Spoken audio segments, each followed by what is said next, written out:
Good morning সবাই রে। তো এখন বাজে 6:05 আর আমি যাইরাম হেলতে দুলতে ফরাত। এত ঘুমে ধরছে আমার ফরাত যাইবার ইচ্ছাই করে না। কালকে রাত্রে ঘুমাইছিলাম আমি 1-1:30 বাজে গেছে। এত গরম তা ঘুমাইমু, গরমের মধ্যে ঘুমানিও যায় না, অসহ্য গরম। সকালে রাত্রে 12টার সময় স্নান করছি, একবার স্নান করিয়া ঘুমাইছি, তারপরে 2টার দিকে গিয়ে ঘুম লাগছে। আর এক তো কারেন্টের ভোল্টেজও নাই,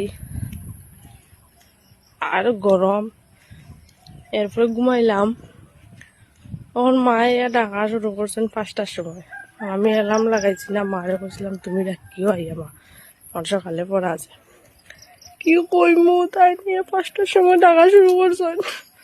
এরপরে 5টার সময় উঠি আমি আমার মোবাইল 5:50 অ্যালার্ম লাগাইয়া আমি আবার ঘুমাই গেছি। ঘুমাইয়া একটু আগে উঠছি 5:50 উঠি। এখন আমি পড়ার যাইলাম।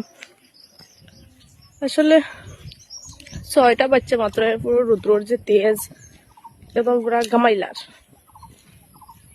আর গাড়িও নাই একটা, কোন সময় পাইমু, দেরিও হয়ে যায়। 5:50 উঠিও হয় না, এত লেট হয়ে যায় আমার যাইতে যাইতে। এত গরম, তো অসহ্য, তো ঘুমে ধরছে, ঘুমে ফালাই দিয়ে চোখটাও আমি ওরা ঠিক মতো খুলতে পারছি না। আর পরে যাইলাম গিয়া কি অবস্থা, সব ঘুমো। আর আমি যাইলাম লাগাটিয়া, কেউ নাই, ডরও লাগে, কেউ যদি তুলিয়া নেই গিয়ে। আচ্ছা টাটা সবাই রে।